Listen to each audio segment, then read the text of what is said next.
I spent $100 on a rock, and I chopped it up and cut it up into $20 pieces, and I would make $200 off this. I'm like, what? So you're gonna spend $100 and make $200? I'm like, That mathing up. That makes sense. That's 100% profit. You know what I'm saying? So that was my first experience, man, with the drug game, man. So, and I knew at an early age that I was gonna either probably sell drugs or do drugs. I see a car coming down. You know how cats just hang out on the block selling dope? Yeah. And I run to the car. When I run to the car, the guy said, hey man, I need $20. You know, I got $20. I said, okay, I got you. I go in my little matchbox, pull out a little piece, put it in his hand. He took the whole box out of my hand, pull out a pistol, and I got robbed. My first experience. Wow. So God was telling me something right then. Wow. You need to be doing something different. This is not for you. Wow. I knew that I wanted to be an entrepreneur, even at that age. Wow. When I was younger, like maybe 8, 9 years old, I understood what, I knew, I didn't know what it was going to be, but I understood. My grandfather used to run these jukebox houses, man. I don't know what you ever heard, like the hit houses, where, they go get the chicken and liquor and all that stuff after they get off work. So I kind of watched him, and I said, man, okay, I'm gonna be something like that. I don't know what it's gonna be, but it may not be hit houses, but it's gonna be something. Mm-hmm. So, but I grew up, man, in an era where it was just, the neighborhood was just about telling people, look, anybody could do this, man. Yeah. It doesn't matter your background, what situation you've been in, or whatever. You could turn your life around and make 6 or 7 figures, man. Yeah. Hey, wait. I know you want to watch this next video, but listen, if you are an entrepreneur, business coach, business consultant, or a small business owner who has a story and wants to learn how to create multiple streams of income from your story, I need you to text me right now, my book, to 646-687-4152. That is my personal number. I have been an author for over 12 years. I've written 10 books. 4 of them have been bestsellers, and I've sold over 100,000 books. But I've also helped a lot of my clients take their expertise and put it into a story, then create multiple streams of income from that. So I want to help you do the same thing. So text my book to 646-687-4152. All right, let's go back to the video.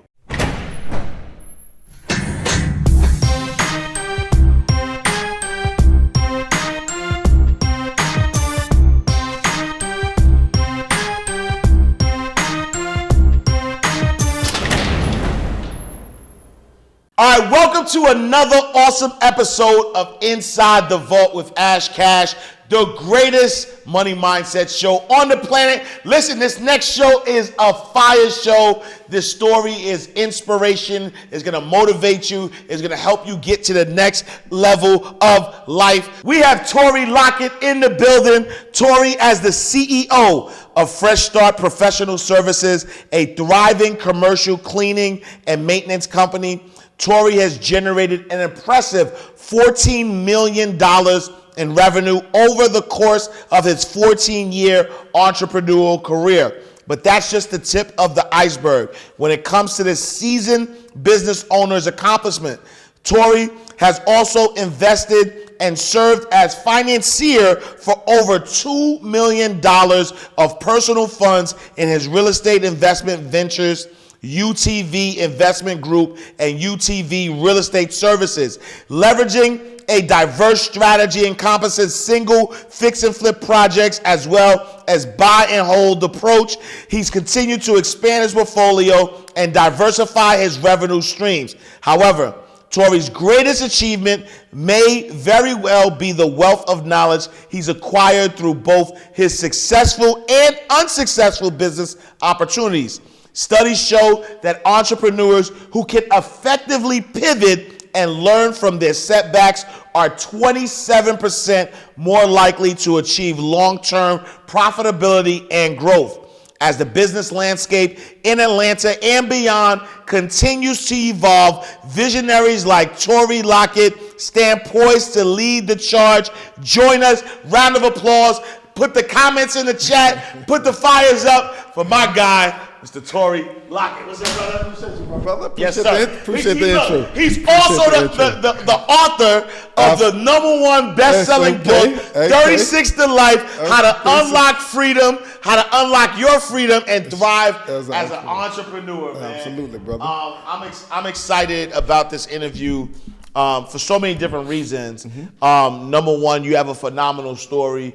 I always look at, I've always said that I'm like the voice of the underdog, right? Like I love to champion people who like the world has counted them out, right? Absolutely. This is why I I go to prisons, I talk to youth, I do, I'm always kind of championing, those type of people because I was the underdog who everybody thought that, I wasn't going to do anything with my life. And to be able to, be an entrepreneur who have generated millions of dollars in revenue, as an entrepreneur who reaches millions of people, I'm a testament to listen, if you don't give up, I don't care what your situation is, that's right? If you don't give up, you could have a great life, right? Absolutely.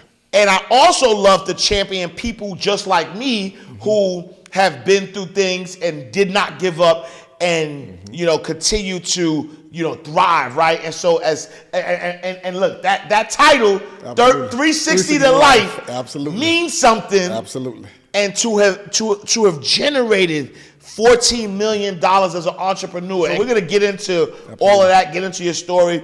But for those who don't know, who is Tory Lockett? Man, Tory Lockett is, first of all, I'm a man of faith, man. I'm a family man. I love my family, man. I think that's so important. You got to have everything in order.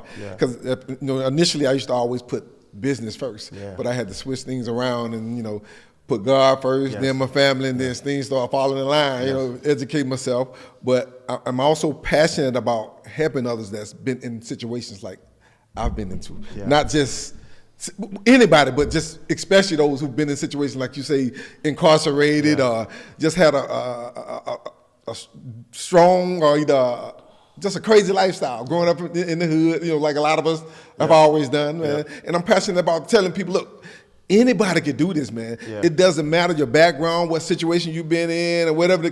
You could turn your life around and make 6 or 7 figures, man. And what was when people hear, man, this guy's generated millions of dollars, right? What type of mindset did you have to have, right, to be at a space where you've been able to generate that amount of revenue? Man, you have to have the mindset that you have to be tenacious, man. You can't let nothing break you. But you got to have that glue. And I talk about it in my book and that glue for me was my faith in God. You know what I'm saying? I had to have somebody greater than me because I always let my ego get in the way. But when I allow and follow God's lead, man, I would let nothing stop me. And, it was like, I can do all things through Christ, just for an example. You know what I'm saying? When I hear words like that, nothing can stop me. Because your word, not something, all things. Yes, sir. And if your word is in your book, God, if you say I can do it, I can do it. And I believe that. And I tested that. You know what I'm saying? And when you follow those principles, man, it can change your life forever.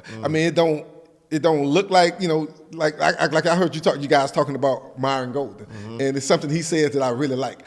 All work works. All work works. When it don't seem like it's working, it's still working. Facts. Man. You got to stick to it. You got to just be persistent in whatever you're doing. Man. And I love that you said that, right? Because I think that a lot of times people think that work is about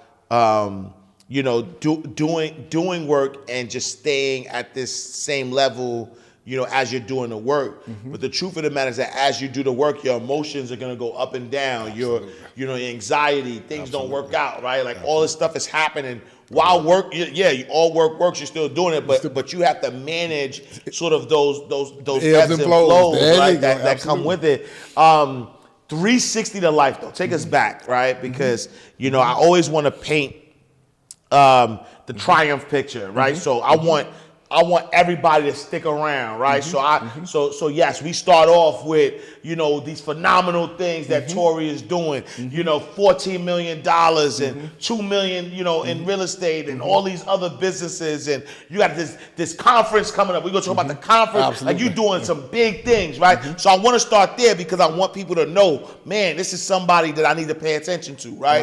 Absolutely. But 360 to Life. Take us back, though. I want to take us back to the meaning of that. Let's go back. 360 to Life is more so about it's a story where I grew up at. I grew up in Mobile, Alabama. It's a small town at the bottom of the map of Alabama.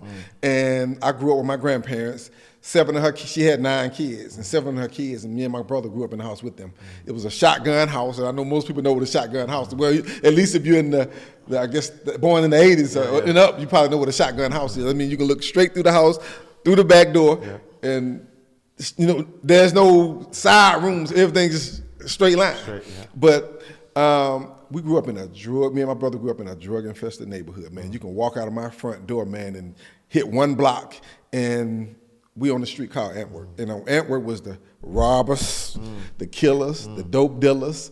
I mean, our elementary school was like a block away from all this, so I had to experience all this stuff at a young age, man. And it was just so weird to me that I knew that I wanted to be an entrepreneur, even at that age. Wow. When I was younger, like maybe 8, 9 years old, I understood what, I knew, I didn't know what it was going to be, but I understood. My grandfather used to run these jukebox houses, man. I don't know what you ever heard like the hit houses, where, they go get the chicken and liquor and all that stuff after they get off work. So I kind of watched him and, I said, man, okay, I'm going to be something like that. I don't know what it's going to be, but it may not be hit houses, but it's going to be something. So, but I grew up, man, in an era where it was just, the neighborhood was just terrible.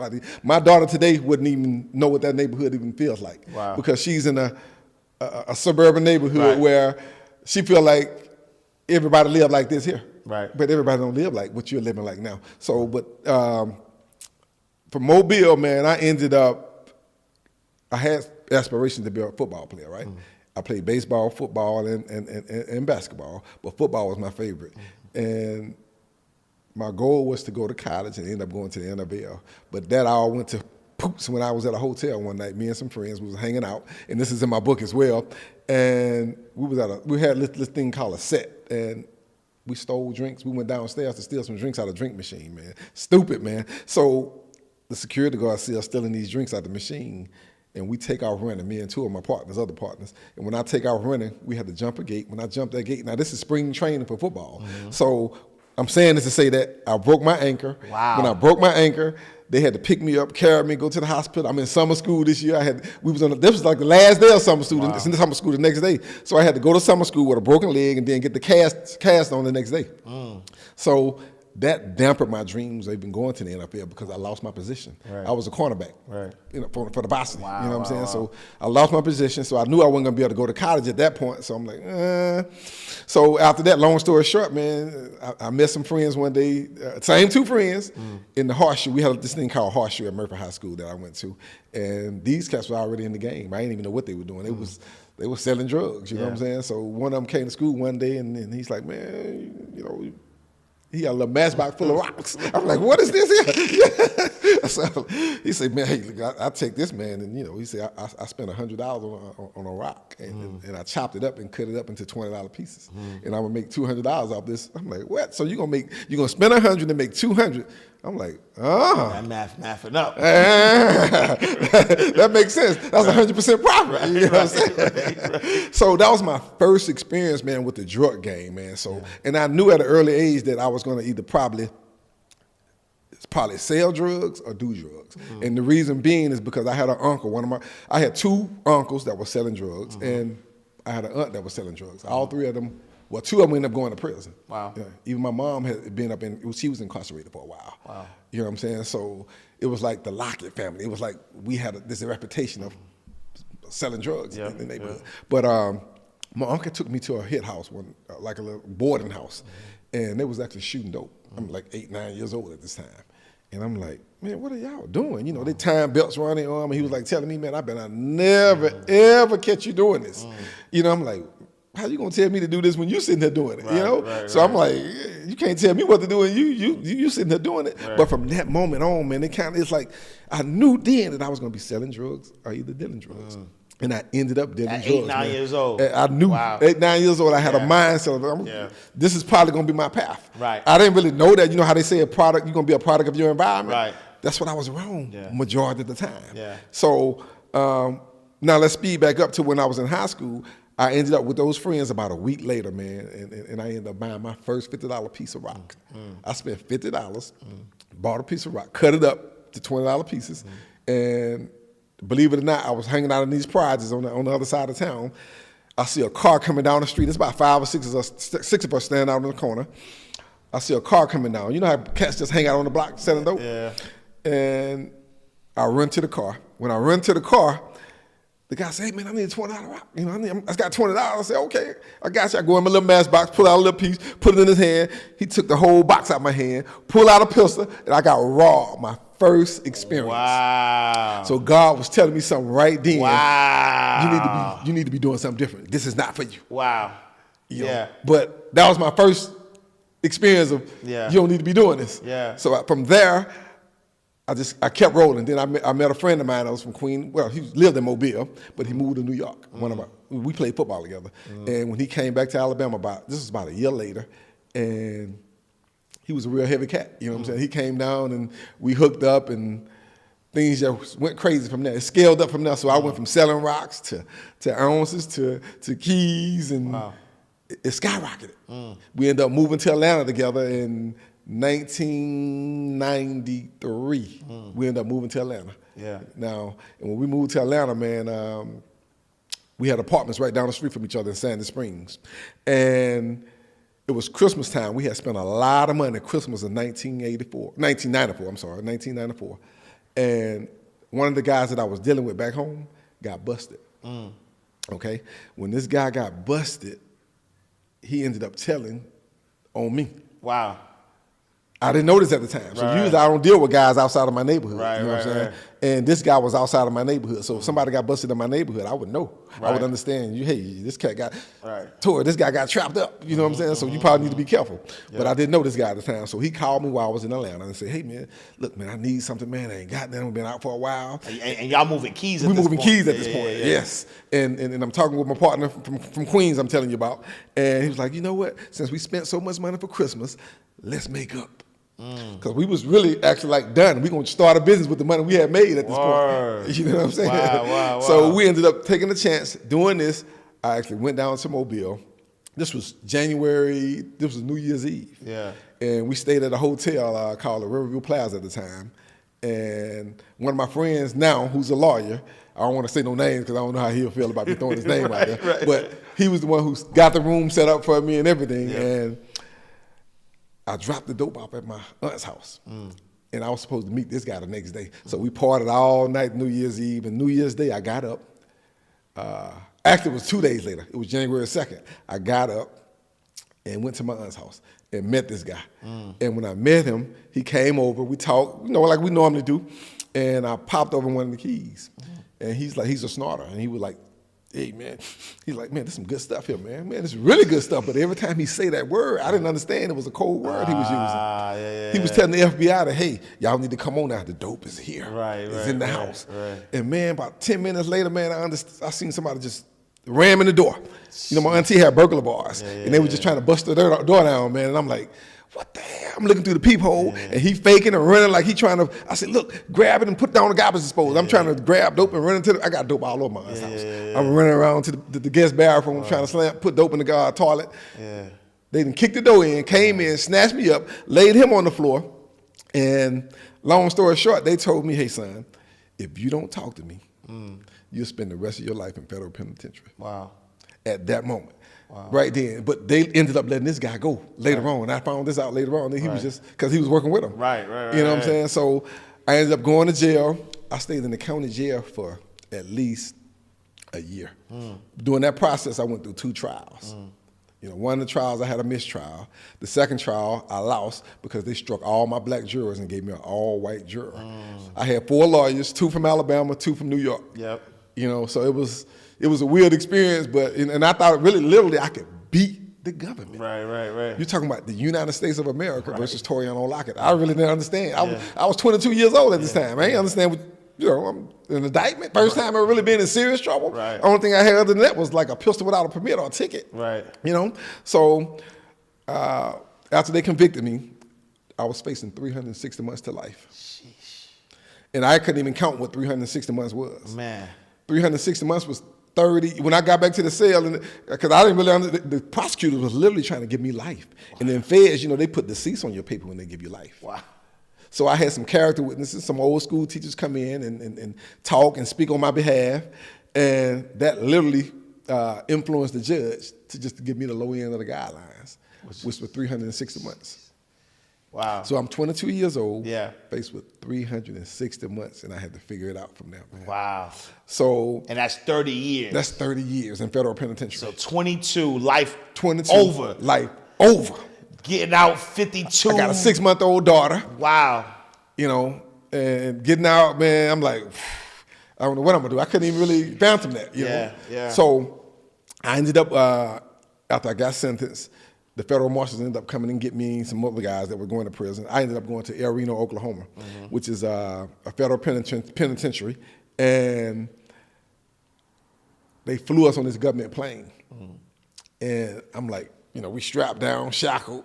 You got guys on here, man, with masks on their face. I'm like, damn, you got some serious cats. Got some killers in here. Yeah, you know, I'm a young cat from Mobile, Alabama. Right, I ain't never right. been in no trouble, really serious trouble, you know. So I end up getting down. We get to El Reno, Oklahoma, man. We go through the holdover called Oklahoma City. Then they shipped us to the prison.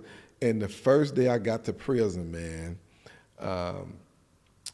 I see some guys fighting on the rec yard. You know, we still got on the holdover clothes. I see a guy get his head split wide open with a weight bar. My first day, 22 years old. I'm like, what the heck? Wow. And they had every gang on the compound. They had the Texas Syndicants, the Mexican Mafia, the Aryan Brotherhoods, the Crips and the Bloods, the Gangsters of Cypress. Every gang you could think of was on this compound. Wow. I mean, you could buy cocaine, you can buy marijuana, pounds. I mean, it was just crazy. Wow. This was the experience I was going through at this time, man. Wow. And I ended up coming out of the chow hall one day, and I'm sharing this story because it was funny. I was coming out of the chow hall one day because it was cold and the arena was snowing. I had a jacket on, and coming out the chow hall, they like to search you, make sure you're not taking any food back to the dorm rooms. So the officer he's searching me. As he's searching me, he take the hat out of my coat pocket, throw the hat on the floor. I pick my hat up and put it back in my pocket. I said, man, why you throw my hat on the floor? One of the officers I'm talking to. And he's like, I'd like to see you bow down to me. So at that point, I spat in his face. I literally spit right in his face. Wow. And I started a riot in the hotel, in the chow hall, because all the guys in the cafeteria was behind me. One of my sellers was a blood. Right. You know, so all these guys, they ended up throwing me in the hole. 22 years old, first day on the compound, well, living the first week of the compound. Yeah. I ended up going to the hole. Wow. From spitting on the officer, and I ended up being locked up with Timothy McVeigh, next door to Timothy McVeigh. I don't know if the Oklahoma City bomb. Wow. So imagine that experience, you know what I'm saying? Wow. 22, I'm like, I went from a kid in the city of Mobile to being in the federal penitentiary, locked up next to Timothy McVeigh in Oklahoma City bomb. And then and I was also in the same dorm room with John Gotti's brother. You know what I'm saying? So this stuff was crazy to me because I'm thinking I'm really dreaming. I'm still thinking I'm in a dream. Right. After I've been knocked over the head with 360 months, it's still not registering. Right. But it was a black associate warden, man, that was on the compound, and that actually literally came and got me out of the hole. Because before that, I had started my first week. I had started teaching inmates how to get their GED. I was in the education department because in prison you got to find a job, and that was one of my jobs was to educate people on to get their GED. And so the school teacher spoke up on my behalf, and the social warden came and got me out the hole.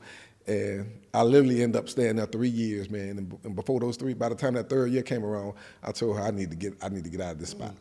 I was probably really the only cat from Alabama on the compound. Right. So I really didn't know anybody. 17 hours away from home, had one visit. Wow. You know what I'm saying? So that was, so I ended up going to Talladega, Alabama, man. Talladega, Alabama. I spent about 4 years there from Talladega. And while I was in Talladega, because the whole time I was filing appeals, I had lawyers filing appeals. And when I was filing the appeals, we ended up giving back 15 years. So I ended up with a 180-month sentence at that point. Yeah. So when I got the 180-month sentence, I was at Talladega, and I was there my 5th year, 5 years, and they ended up shipping me to Atlanta camp, which was probably one of the worst places I could probably be. Wow. You think I'm getting to a lower security. Right. It was gravy, but when I tell you it was wild, I mean, these cats was actually leaving prison, going to strip joints, going to hotels, hanging out, kicking it, and then coming back to prison. What? Oh, this was crazy. Yo. Crazy. Wow. I mean, literally, these cats, man, they had an organization, man, in the joint. And they would literally put dummies in the beds when the officers come around and count. And they would think they were in bed. Wow. And you know, I'm assuming that there was officers in it with them. Some of them, some of them were getting paid, some of them was on the payroll. Wow. You know, so it was a wild experience, man. Yeah. So I ended up going out one night and came back. And so you were doing it as well? That's how I got caught up. Wow. I got caught coming back with a cell phone, and they ended up putting me in the penitentiary next door. I stayed a year in the hole, and I would rather do 10 years on anybody's compound than to do 1 year behind the wall at Atlanta Penitentiary. That was the worst time of my life. I slept in a room with like 4 or 5 people. I slept on the floor by the toilet for like a whole year. Wow. You know, shower once a week, didn't get no visits, behind a glass. You know what I'm saying? So from there, I ended up going to, after I got out, after that year, I ended up going to Coleman, Florida, man. And that's where really things started to really shift for me. That was in 2005, or 4 or 5. And I really started to educate myself at that point. But one day I was on the prison phone. And you know, in prison, you always want money, man. You always trying to get money in prison. Yeah. You know, I'm hustling, doing whatever I can, but you still want extra money in prison, you know. You're just trying to figure out a way to occupy your time. And did you still have money left over from when you were selling the keys? All that money was gone. From the lawyers. You got to remember, I went to 2 trials. Right, so I spent over $200,000 fighting the government. Yeah. So they sucked me dry. Right. You know, so all that money was depleted. Yeah. You know, so when I got to prison, I had to figure it out. I had to depend on family members and me hustling in prison. Right. So, but one day I called my auntie, man, and she told me she'll send me the money, but she couldn't send it to me right then. And I was really upset. It hurt me. I was pained. Yeah.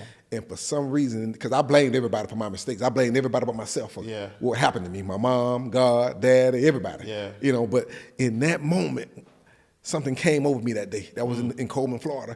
God said, son, you put yourself in this situation. Right. Nobody, you got to stop playing the blame game and accept responsibility. So once I accepted responsibility, everything shifted. My whole life changed from that moment on. Wow. You know what I'm saying? Wow. And I talked to my mom, and she sent me a Bible. I started reading the Bible, started getting with cats in there that was actually business owners that actually got in trouble, but they still knew how business worked. You know what I'm saying? And I went from there, and that's really where I got my start. I started reading self-help books, but that's one of the main things, man, that changed my life, man. Wow. So when I got out of prison, I was ready. So and how did you wind up doing 15 years? Yeah, I wound up doing 14 years. Okay. 14 years, and then I ended up going, when I got out 2007, September, I went to Fort Industrial, a halfway house. 2 of my partners picked me up from prison. Yeah. They dropped me off. One of them gave me $100, the other one gave me $100. Wow. And I had the outfit on my back. Wow. And I had to take off from there. Wow. So you're still at 36. Huh? You're 36 years old. Yeah, 30. Yep. You got good math. Absolutely. 36 years old. Yeah. Been gone 14 years. Yeah. And I'm at this halfway house, and I got to find a job. I couldn't find a job. This black lady that had the security company, she ended up giving me an opportunity. I got a job making $7 an hour working at McKesson's Pharmaceutical as a flashlight cop. Wow. My first job was a flashlight cop coming out of prison. Wow. Can you believe that? Right. I'm like, but then I had to get a halfway house, 20% of that. Of that $7 an hour that I was making. So when you're in the halfway house and you get a job, you have to pay. You have to pay the halfway house to stay there. I didn't know that. Absolutely. Wow. Absolutely. So I had to give them 20% of that. So imagine, you know, coming home from doing 14 years. I got $200. I got the outfit I got on, and I got to figure that thing out, man. Wow. So imagine the vision or the mindset I had to have to overcome that, to scale to a 7-figure commercial cleaning business and to where I am now and all that. Jeez. But I ended up, when I met my wife, well, let me back up a little bit. So how I got into commercial cleaning was I had a friend of mine that I used to work with after I got out the halfway house. And this girl here was making $500,000 a year cleaning buildings. And I'm like, you know, and I'm helping. I'm like, girl, what are you doing? Right, She's showing me the game, you know. So I worked with her for about 6 months or so. Yeah. And She showed me the game. She said, Tory, it's time for you to do your own thing. And so I went out and said, well, what I need to do? So my wife was running 4 locations. She ran 4 medical facilities at the time. And they had some Hispanic people that was actually cleaning the building. So I had to figure out how to get some equipment. I ain't have no money to really get no equipment. I'm making a little change from her, but, I'm just, I ain't been out that long. I'm still trying to figure it out, So I ended up borrowing $700 out of my wife's credit card to get some used equipment. And my wife gave me my first opportunity, man, to clean buildings. I was making $1,700 a month. Wow. All right. Now, that was gravy to me, $1,700 a month, and I'm doing my own thing. But wait for 1 second though, right? So your wife, how'd y'all meet? Okay, let's back up. Now this is a funny story. Yeah. So I met my wife. I had to do 6 months at the halfway house. Yep. 3 of the months, I was on the ankle monitor with my sister in Alpharetta, Georgia. So during that whole time period, I met my wife through my cousin, and we were just talking on the phone. My cousin told my wife, I got somebody I want you to meet. Yeah. And we just talked on the phone. She never knew I had the ankle monitor, none of that. But when I got the ankle monitor off, which was March 2008, I met her at a club in Sandy Springs, man. And the first night we kicked it off. Yeah. And we never looked back. Yeah. From that moment on. Yep. So that's how I actually met her through my cousin. Yep. And then so now, so your wife is working. My wife is working. Yep. She's holding it down. She's holding it down. She gives you $700 to buy some used equipment. Okay. And when I bought that used equipment, and she gave me my first opportunity. I got my first contract through her. Right. Okay. Now I had a right because you said she's managing the medical facilities. Yeah. Got you. All right. Yeah. So your wife is managing medical facilities. That's right. Gives you the $700 and then also is able to give me my first contract to clean those medical facilities. Absolutely. Got it. Absolutely. Absolutely. So from there, I had a cousin also that was a facilities manager. Yeah. At a he was managing over 1 million square foot in Macon, Georgia. Yeah. And this company that worked for him, he was like, hey, cuz, I know you just starting your cleaning business, but I may have somebody I can connect you with, And he did. He connected me with this guy named Brian that was with this company that was called Right Way. So they wanted to test me out. And they said, Tory, we got an opportunity for you. He just called me one day. I was over my cousin's house. And he said, Tory, I got an opportunity for you, man, to strip and wax some floors. I was helping my friend, Delphine, which was my friend, helping her, but I never really did it on that. It was a 5,000 square foot building, a 40,000 square foot building they wanted us to do in South Carolina. Yeah. I never did nothing that big. So I was like, you know what? I could do it, Brian. So I ended up getting like 6 guys, took them down to South Carolina, got some hotels, and they knew what they were doing. So when we stripped and waxed this floor, we did this in 5 days. I ended up making like $6 grand after paying them. Right. And I'm like, oh. So I went from $1,700 a month to making $6 grand in just 1 week.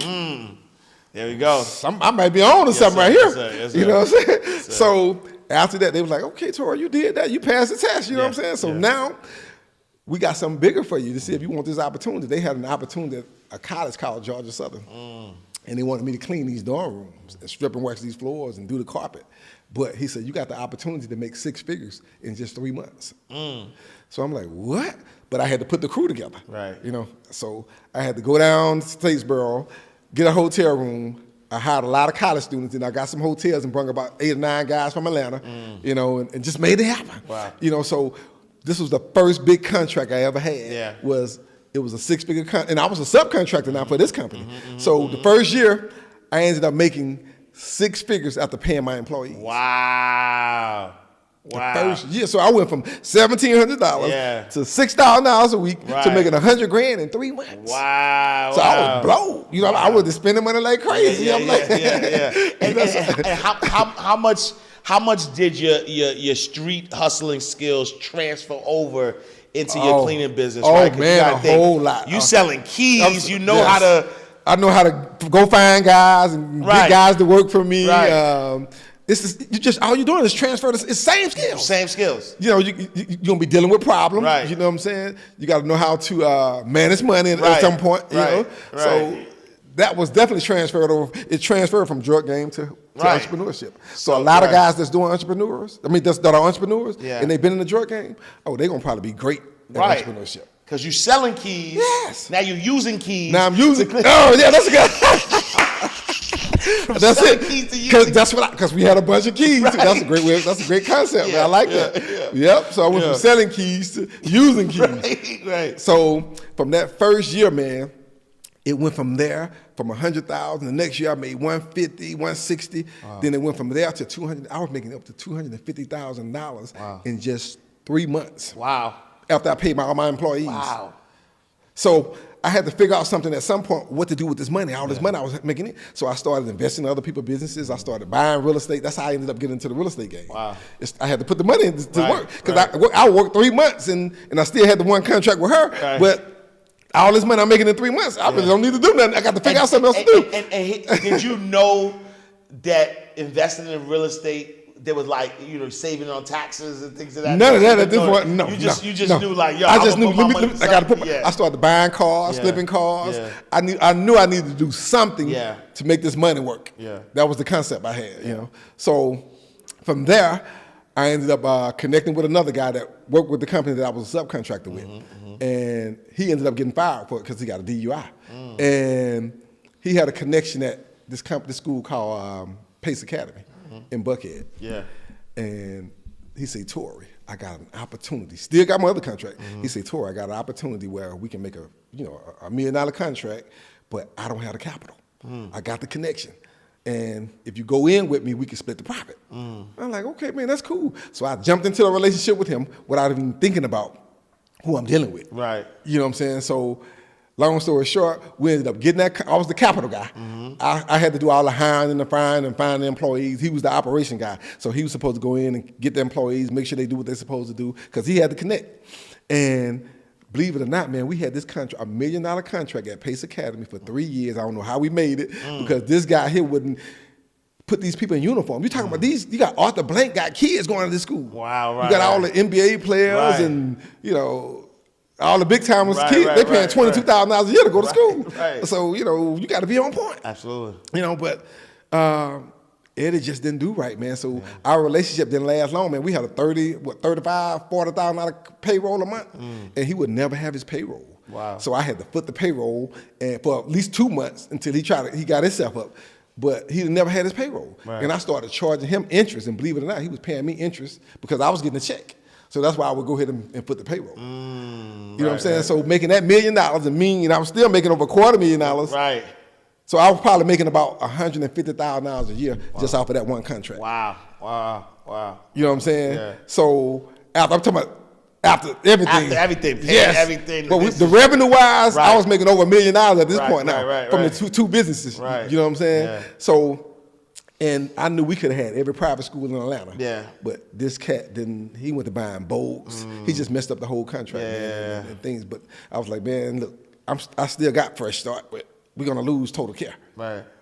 I said, let me come in and bring another crew in and just fix everything and make it right. Yeah. And his ego got in the way, so it never happened. Wow. But from there, man, I took that money that I made. The cleaning business was a cash cow. Yeah. So that's what propelled me to jump into real estate. Yeah. To buy property. I was just buying properties for cash, flipping them, making. And how did that feel though? Right? How did that feel? Right? Because I want to paint the picture, specifically for our insiders. As somebody who you come from a family. That that's been in and out of prison, right? You've seen at 8 years old, you've seen drugs being sold and dealt. You got all this stuff going on. You get into the drug game at an age where you get locked up at 22, come home 36, but now. You're in a you're married, right? Absolutely. You're married. Been married what 13 years now? Right. Yeah. You find a love of your life who actually helps you get into the business, and then now you're looking and just at the point where you realize, man, I'm making $1 million. How does that feel?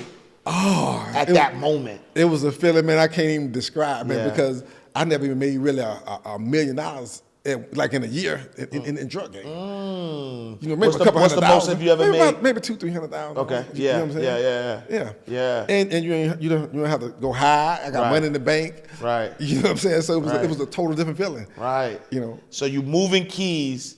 Most you made $300,000. Got to look over your back. worried, all that stuff. Now you're making $1 way more million in an industry that's not really that flashy. Like nobody really need to know. Cleaning toilets. Right, cleaning toilets. Cleaning toilets. They don't even need to know. Like you could, like they don't even need to know, right? Yeah. And so that feeling. I keep taking it because man, I mean, it was really it's a feeling you can't even really describe it because it was so surreal. Yeah. You know, I'm like, man, what have I done? Right. All I know, I was just grinding, and as I was grinding, it happened. Yeah. So you know, you just got to keep pushing, man. No matter what you're going through, man, you just got to keep on. And let me ask you, what like at this point, what's the relationship like with your daughter, right? Because your daughter's 6 months, right, when you get locked up. Absolutely. So now you come home, your daughter's 15. That's right. Right. And it wasn't a pretty sight. You know what I'm saying? We wouldn't hit it off at first because, of course, I'm coming home trying to be dad and rah-rahing, and that's not going to work. Right. You know, so, but today she's 30 years old in April. And the relationship is way better than it was when I first came home. Yeah. So, but we had to go through some bumps and bruises, man, with our relationship. Because she was kind of hot, you know, like I was at first. Right. 100%. Yeah, like my dad was gone all this time. Yeah. You know? So it was. And so now, all right. So now you're home. You're making this money. What was the one of the biggest lessons you learned though? Like now. You know, you're looking at your life, you're making this money. What lesson did you learn that said to you, man, you know, this is like what aha moment or what lesson did you learn? Stop playing the blame game. I mean, because a lot of people play the blame game and blame it on everybody but themselves. Once you begin to accept responsibility and stop playing the blame game and know that you are fully responsible for your life, your whole life can change. You know, self-development books and mentorship is the key. So I love what you guys are doing, you know, Mark Quill and all the rest of the guys are doing. These guys got some really good mentorship programs. So mentorship is key, man. Definitely. And so self-development, got your mind right. You continue to, you know, build this business up. You build it up to a $14 million business, right? Talk to us about that. Like, how do you now, as $1 million business, how do you continue to, like, what's the key to scaling, right? Because I know, like, as an entrepreneur myself, and I watch other people, you know, you can hustle your way to 6 figures. Get into 7 figures, right? Like with the, you know, you need a team, right? You need the right team to kind of get to 7 figures. So you can't hustle your way to 7, but to cross 10, you know, to cross 8 figures, like that takes a little more strategy, right? Because so in my mind, or not even in my mind, in my experience, every time I went through a different threshold revenue-wise, I had to become somebody else, right? And so, you know, and funny enough, I started, I guess, hustling, but not drugs, but I started hustling at 8 years old. I was packing bags. So I always knew I was an entrepreneur. Right? So I think you understood that. Right, it's something about that age, because even my son now, my son is 8, and he's like he trying to monetize YouTube. Right, so he got a book already called Ash Loves Cash, available now, Amazon.com. Right, he got a book already at 8. He got a book called Ash Loves Cash. His name is Ash as well. He has his own YouTube channel, right? Was it AshLovesCashTV.com? Absolutely. Right, you got to plug that, right? So AshLovesCashTV.com. But he's always trying to monetize. He's always trying to learn, like how do I get subscribers? How do I monetize my page? So it's something about that 8 years old. There's something about that, man. Yeah, but definitely. For me, I'm packing bags at 8. You know, I then start selling mixtape T-shirts, you know, all that stuff. And so I've always knew I was an entrepreneur. But every time I crossed a different revenue milestone, I became somebody else, right? And so while I'm, you know, while I'm working a 9 to 5 and I'm doing a side hustle, I'm making, you know, maybe 30 to 50,000 on the side, you know, like a dualpreneur, if you will. Absolutely. I had to become a person that said, all right, I'm gonna get here. I was that person. Then when I quit my job and I was like, I'm gonna go all in and made my first, you know, 6 figures as an entrepreneur, I had to become a new person to make 6 figures. Absolutely. Then when I finally crossed the 7-figure mark, I had to become a new person to get 7 figures. Once I crossed the 8-figure mark, like it was a whole like it's a whole different strategy, different, right? And you become a new person as well. So like what was that like for you, and who did you have to become from that 7-figure to now like 8-figure entrepreneur? Mindset wise, man, because one thing I didn't understand is marketing, because everything I did was word of mouth, relationships. Yeah. So my ego used to be in a way. It was like, I can do this on my own. I don't need no marketing or anything like that. So putting a team together, delegating what I was trying to, because I was a one-team person, you know, at some point. But once I started delegating, you know, my wife, her aunt, some other people that I put on the team, and put social media into play, it made my life a whole lot easier. You know what I'm saying? And I took a couple of mentorship programs, some masterminds and things like that. But that's what really scaled me mentally wise to get and grow to the next level and keep it, and keep moving. Yeah, I love it. And then we talked earlier, like as you were making the money, you know, you just was like, man, I got this money. I'm just gonna. You just chose real estate. I just chose you was real just estate. like, I'm gonna chose it. I knew I had to go somewhere. Right. Which I almost so dare I say, this is what I think happened. I don't know if it's true or not. I'm probably be making this up, but here's what I think happened was, you're 8 years old. God has given you a sign. You better stay away from this thing. You don't listen. Right. You start selling rocks. God gives you a sign, you don't listen, right? You get jammed up, you pay for your mistake, you're not listening. But finally, right, you get into a situation where you're being guided, controlled, pained, right? And then you start to listen though, right? Your cousin says, yo, I got somebody I want you to meet. You like, all right, let's do it, right? You meet this young lady. You don't have an ego on your right? Because think about this, right? Like sometimes men have egos. Absolutely. Right? Where your woman is trying to help you, but you like, nah, I got this. Right? Lost a lot of money. Look, my wife probably staring at me right now making faces, right? But you like, nah, your wife's trying to help you. Yeah. And you like, nah, I got this. I don't need no help. What you know about this? Like, right? I got this, right? But you listen, you take that $700 and you take the contract that make y'all multi-millionaires. Absolutely. Yo, end the show. Listen to your wives. Right? And so now, right, you start to listen, and even to the point where to go into real estate was intuitively, I need to put my money somewhere, so you put it into real estate. And then now, fast forward, you know, like talk to us about how real estate has been a big part of your, you know, wealth process. Okay, exactly. So I bought my first property, man, about 8 years ago, and I paid cash. People thought I was crazy, you know, but I'm like, you know, I bought a property for like $80,000, ended up putting like $20,000 into it. I think I sold it for $150,000, and I made like a $30,000 profit. I'm like, ugh. And I did this within like 90 days because it was like a cosmetic flip. So from there, I just kept going and going, and then I learned the concept of buying and holding. You know, when you buy a property, you do the same concept, but you keep it, put a person in there to rent the property, cash the property out, and you take that same money that you did the cash out refi on and go buy your next property.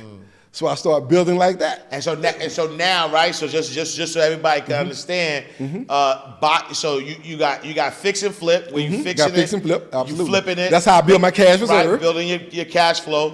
And then you from that cash, you're like, all right, I'm gonna buy and hold. So now instead of fixing it and flipping it, you're gonna buy it and hold it. And as you're holding it, you got a tenant in it. That's right. The tenant is paying you. So That's right. so as that tenant is paying you, you got cash flow coming in. That's right. But instead of leaving that money in the house, you refinance that house. That money out. You take that money so you still own the house. That's right. You still got the tenant paying you. That's right. You got the money that you took out the house. And I'm cash flowing. And you cash flowing. And now you buy another, and you keep doing that. Keep doing the concept. It's called the Bird method. A lot of them. Matter of fact, I'm in the process of now doing refinancing 2 properties right now as we speak in Mobile, Alabama.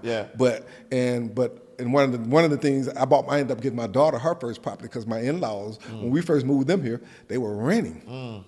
And I'm like, now why are they gonna rent? Yeah. If they gonna rent from somebody, they might well rent from me. right. So I ended up buying a house, Yep. and that's my daughter's house. That's her house. So she didn't have that house for like 7 years now. Wow. You know what I'm saying? So that's gonna be like her college fund or whatever. She can do whatever what she want to do with it right now. You know. Right. So Wow. I think I paid $175,000 for the house at the time, and it's worth for like maybe $375 right now. Wow. You know, maybe owe like 120 on it. Wow. You know, so she's at 12 years old. Set. Well, she still got a way to go, but she's in a better position than probably. Absolutely. Yeah. Absolutely. So, Absolutely. but real estate is probably one of the biggest wealth builders in America, man. Yeah.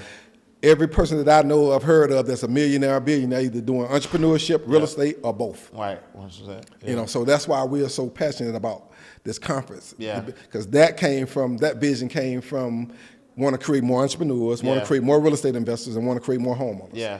You know what I'm saying? So that's and this the vision. conference you talk about is the Built for Wealth conference. It's the Built for Wealth conference. Yeah. So, absolutely. The Built for Wealth conference. So you have a conference called Built for Wealth conference. Absolutely. That your the vision of the conference is an annual gathering, right? Talk to us about okay, so that. the vision is more so to contribute to closing the wealth gap in America. So me and my wife talked about it. So how can we do that? Yeah. We can do that by, we know that entrepreneurship is valuable, so create more entrepreneurs, create more real estate investors, create more homeowners, because my wife, she's a real estate agent as well. Yeah. So I know if we can tap into those three things and educate people, you know what I'm saying, and bringing guys in like yourself, Michelle, Marquel, guys that's experts in their field, and to educate these people, man, I think it would be probably one of the biggest things here in Atlanta at some point, once we, 100%. And why But why give back though? Why teach people? That's the golden rule, man. That's the golden rule. Each one teach one. Yeah. You know, I've learned that, from an early age that, you reap what you sow. Yeah. You know, so if you don't sow a good seed, you don't get good seed back. I truly believe in giving back. Yeah. Some way or another. You got to give back. That's just that's the golden rule. Yeah. To give back. And talk a little bit about, your academy as well, right? Because I think that one of the things that I appreciate about you, your story, but even from like what you're doing, is your ability to give back, but your ability to also teach others, right? Absolutely. And I know that part of the story is people that you were trying to help, not having access to capital, not having that, absolutely right, because you were blessed and fortunate to have a business that's cash flowing, that's a cash cow. You can take that cash, and so having a lot of cash is easy or easier, right, to get into real estate and start this process, right? They say it take money to make money. Right? But when you're in the process of trying to help somebody and they may not have that cash flow. Absolutely. You decided to, learn the credit game and help people, access to capital. Talk to us a little bit about your credit journey and how you got into that space of helping people get business credit. Because I remember early on, I'm just going to back up. I remember when I used to have a 480 credit score at one point, and I didn't understand credit. Yeah. So I learned at some point from my wife, she had a good credit score. And I just got tired of paying high interest rates when I go buy a car or we're getting into a house or, then when I start doing bigger real estate deals, and I'm like, you know what? I got to figure out a way to raise some more funding along with my money. So either I got to go raise it privately or leverage it using my credit. Yeah. So I built my credit score up, got to like 780, and I started getting these credit cards at 0% interest. I got my first credit card back in 2015, 16. And it was a 0% interest business credit card with American Express. Wow. And it was 12 months. I did a flip. What I did was I was paying my contractors and I bought the material with that card. So I'm like, you know what? So I got 12 months to pay this card off. So when I paid cash for the property itself, but I used the card to pay the contractors and get the material. Okay? So when I did that, I flipped it twice in 1 year and made a 30% profit off each deal before I was able to pay that credit card off, if that makes sense. So I was like, you know what? If I could do this on a higher level, so what I started doing was realizing that, hey, I can raise $100,000 in just credit, 0% interest. Wow. So I started applying with American Express, because once you start applying with American Express, you can get as many cards as you want. Right. Once you get that first card. Yep. With no inquiries or none of that. Yep. So American Express, just alone, I had raised up to $100 grand. Wow. Then Chase is probably by far the best because that Business Plus card, I mean, that Business Unlimited and the Business Cash, they got 0% interest for 12 months. And right now. Hey, Chase, cut the check. Cut the check. Yes. And they're giving you $1,200 welcome bonus if you spend $6,000 in 90 days. Yeah. So I've been doing this for 6 or 7 years now, and I was able to raise over $1 million just in credit. And then I started doing in credit, Wow. and I get business lines of credit now. Wow. So you can go get, like last year alone, I raised over $400,000 on business lines of credit, just leveraging my personal credit score. Wow. No documentation. Wow. No tax returns. No P&Ls. None of that. Wow. Through different banks. Yeah. And I'm like, y'all giving the money away this easy? Just from leveraging my score? Right. You know, so people need to know about this. Right. So I got into, that's how I started the academy, man. I started teaching people how to raise funding to start and scale their business and to get into real estate. Yeah. And that's where we are today. I got a program now that we have several offers that can help individuals do that. And we also have a premium offer where we help them find the property, not only get the funding, find the property, manage the property. I manage the property for them and the contractors. All they have to do is get the rest of the funding once they get the initial down payment. Wow. So it's a seamless process. Wow. You know what I'm saying? And so somebody's built for wealth. All they got to do is go through the program, and you're walking them through walking through the process. Yeah, absolutely. How to raise the funding, how to buy your first fix and flip, or buy and hold, or if you just want to start and scale your business. Yeah. Either way. And so, you know, again, like, I love the story. I love your story, brother, because I feel like, you know, this story of somebody who potentially could have been home at 52 years old. Oh, absolutely. Right? Just coming home. Right?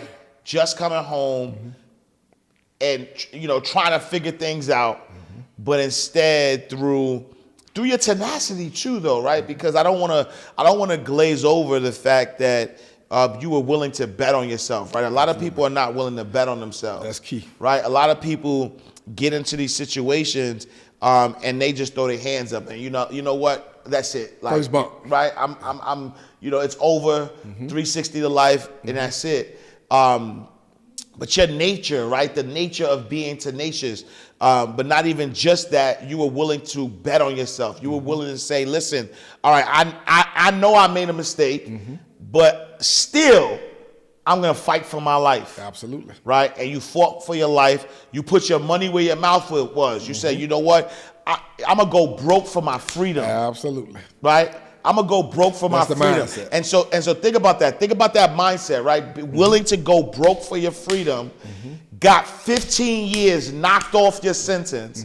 Allows you to come home. Timing is everything. Divine timing, right? You got your cousin who introduces you to your wife, who introduces you to a business that makes you a multi-millionaire. Absolutely. And that business allows you to now be able to help other people, though, create millions and you know, buy houses and things of that nature. So imagine if you were not willing to fight for your life. None of that would happen. To fight for your freedom. Absolutely. Right? And so a lot of people watching this right now, they might not be incarcerated, but they might be trapped. They might be trapped in a job. They might be trapped in a come on, put the church music on. It sound like when you're in church and they start putting the music on. You might be trapped in a job. You might be trapped. That's right. No, I'm just playing. But you know, but serious though, right?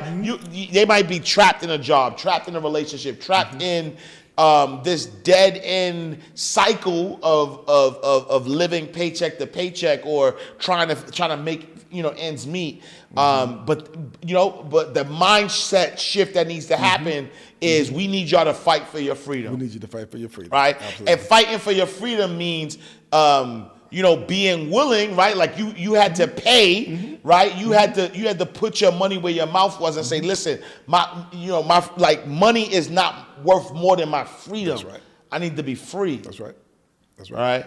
And so what advice do you got for somebody right now? Right now, somebody, again, they may be incarcerated, but maybe not, right? They might be trapped. They might be living a life that, they're living the circumstances of, or the consequences of something that they might have done.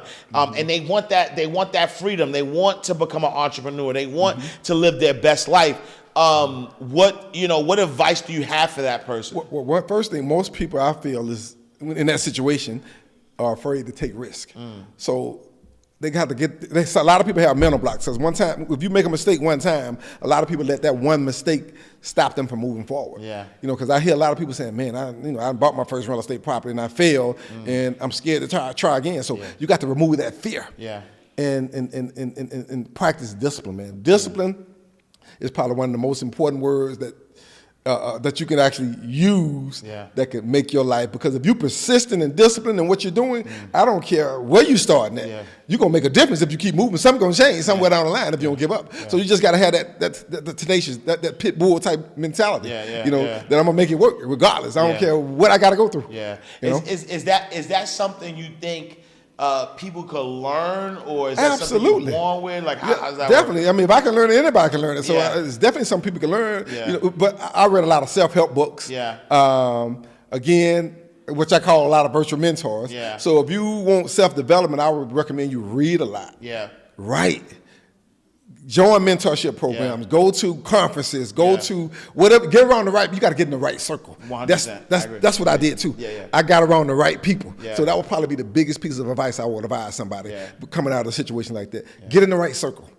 Get with the right people, because if you get around people that are smarter than you, that are doing better than you, guess what you're going to do? Eventually you're going to be like one of them or better, sooner or later. And let's talk about some of your students for an example, because I think a lot of times people fight for their limitations, right? They're like, well, whatever. They'll find a reason why not to be able to do something. But your philosophy and what you teach doesn't just work for you; it works for others as well. Absolutely. Talk to us about one of your success stories, someone that you've worked with that has gone through your program and you've been able to help get access to capital. Okay, well, I'm gonna share with you one lady I got. And this is really, I had a 78-year-old student. Wow. 78. Wow. So I was just inspired by you trying to build wealth. Right. And you 78 years old. Right. So her name, well, I guess I said her first name. Her name is Dehemi, and she wanted to build wealth through real estate. She wanted to leave something for her grandkids and so we worked with her. We raised her $60,000 in about 3 days. Wow. Through the program. She's been in the program it's an 8-week program. But most of it was mindset, getting a business set up, structure. And then once we got to the 7th or 8th week, that's when the funding process came in. And we raised her $60,000. Now we got her first property in Columbus, Georgia. Wow. That we dealing with now. And it'll probably be done maybe, what month is this? This is April. So probably by the beginning of June, her property will be done and over with. Wow. As far as the flip side of it. But right now, that's just a success story of somebody that's at the age. But a success story of somebody who's went through the program and finished. I got Rick, he owned 2 gyms in Alpharetta, one in Alpharetta, one in Santa Springs. We helped him raise over $120,000 to start and scale his gym.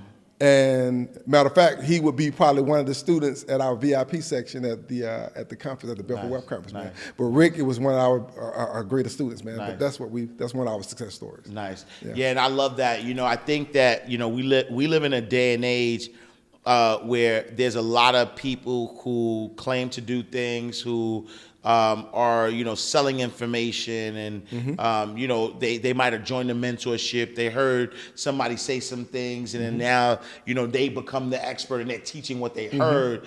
I love the fact that not only this is a testament. You have all of this stuff in your book. Even in your book, you're teaching a lot of the methodologies that it takes, 360 to life. But you are somebody who has a real story, right? Somebody who has shown that there's absolutely no excuse. Like anybody could turn their life around. Like it really does not matter where you're from, what your circumstance is. Right. Like by every stretch of the imagination, you had everything working against you. Me. I'm talking about everything. I'm talking about from the fact that, your mother was incarcerated to you having to live with your grandparents and you being around drugs, users and dealers, you getting into situations, you going through the justice system, you supposed to, right? Like all of these things that worked against you, but now you're sitting inside the vault with Ash Cash, multi-millionaire, about to have the biggest conference, one of the biggest conference in Atlanta with some heavy hitters on stage, built for wealth. Absolutely. Now teaching people how to build their own wealth. Absolutely. Man, that's phenomenal. That's a testament. So talk to us about the conference, man. So we got a lot of heavy hitters, a lot of people who are going to be talking, about how to build wealth. Absolutely. Talk to us a little bit about the conference. The biggest thing is about the conference, what we wanted to create is different experts in the field. Like say for credit, how do you build wealth through leveraging your credit? How do you build wealth through marketing? How do you build wealth through saving in taxes, business taxes? How do you build wealth through real estate? So these are the things that we gonna be putting on. Like we got Tim Mercer, who's a private money lender and real estate investor. We got Brian Allison, who's a commercial real estate investor. We got Mark Creel Russell, who's the king of client attraction, who's going to be talking about marketing. We got Michelle, who's going to be talking about business tax strategies, how to save money in taxes. So these are the tools that can allow us to build wealth. So I wanted to touch on every aspect that would allow us to build wealth. And I wanted to put some entertainment with it. Because they used to call me Tory the Entertainer because I used to always entertain at the house, but I never put the education side with it. So I told my wife, you know what, let's do some entertainment, but let's put some education with it. Because I always wanted to educate, people always wanted to come over to the house, like, but I want to talk about business. But everybody's talking, say, you want to talk about money and business too much. I'm like, well, I need to get around some different people. Right. But Absolutely. the conference, man, was derived from just want to help people to build wealth, man. We just see so many people that say they want to do this, but we're going to put the platform out there for you. So and we got some good people that's going to be behind us on this, like as yourself, you know what I'm saying. And we have of course the Black Star Week. They want to collab with us as well, so that's going to be major. So it's Built for Wealth Conference is going to be phenomenal. So June 21st, June 22nd. It's going to be on. So listen, y'all, we need y'all right now. We're going to have the link in the description, but we need y'all right now to go to builtforwealthcon.com, right? And again, we're going to put the link in the description, but we need you to go get your ticket. I don't care where you coming from, right? So I know, we chart in a lot of cities and a lot of countries. I don't care where, you don't have to be in Atlanta to come to this conference. Wherever you are, right, I need you to fight for your freedom. Absolutely. Right? I need you to fight for your freedom. But here's the deal. If you are okay, if you're like, you know what, I'm cool, I like the way my life is right now, no big deal, then fine, stay where you are, right? What we want to do is we want to attract people who are serious about changing their lives, not just their lives, but changing the lives of their family forever, right? Somebody who went through what Tory has gone through. He just said his 12-year-old daughter is the owner of a property that is cash flowing right now. Right? And so if you don't do this for yourself, at least do this for your family, right? A 78-year-old woman has decided that at 78 years old, she wants to build wealth. She's fighting for freedom. She said, I want to build wealth. I want to learn how to leverage credit in order to buy real estate. And so right now, you have a decision to make. You have a choice to make. You can say to yourself, you know what? I'm cool. Life is life, and I'm going to let life life. Or you're going to click the link. You're going to join us in Atlanta for the Built for Wealth conference, builtforwealthcon.com. Any last words to the people, man? Oh, man, just know that, just know for a fact that everybody's built for wealth, man. And know that God gave us the ability to build wealth, no matter what. It's in His Word, So all you gotta do is follow the blueprint. You can't go wrong. Yeah, and I think that's what I love most is, and you said this earlier, but I want to be clear that you said once you put God first and put your family first, everything started to fall into place. Everything shift. And I don't want people to miss that, right? Like I wear this shirt as a reminder, not to me, to people, right? I need you, when you read this, it don't say abundance is my birthright. Right. It says abundance is your birthright, right? Because why? Every time somebody reads my shirt, I want them to be reminded that abundance is your birthright, that you should be living in abundance. But that abundance starts with your God consciousness. That is absolutely true. That abundance starts with you understanding, who you are, and whose you are, and when you understand that and you move in that way, that's right.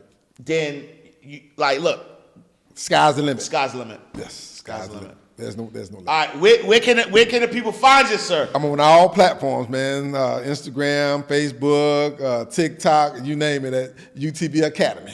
All right, y'all. UTV Academy, lock in. Again, make sure y'all hit that link. Join us in Atlanta for the Built for Wealth Conference. Listen, we are closing out the vault. Another awesome episode of Inside the Vault with Ash Cash, the greatest money mindset show on the planet. Make sure you visit us, InsideTheVaultShow.com. Follow us on all social media platforms at Inside the Vault. Me, I am Ash Cash. Make sure you visit me, IamAshCash.com. Follow me on all social media platforms at I am Ash Cash. Also, listen, make sure y'all join us inside of the Abundance Community. Hit the link. Join us, theabundancecommunity.com. We have a lot of behind-the-scenes footage with our guests, giving you gems that they didn't drop on the show. And also, you get to hear about what they feel about abundance. We got shows that didn't even air yet on there. So listen, you got to tap in. Join us, theabundancecommunity.com. And guess what, insiders? I'm going to see you next time. Same place. But guess what? In God's will. All right, y'all. Peace.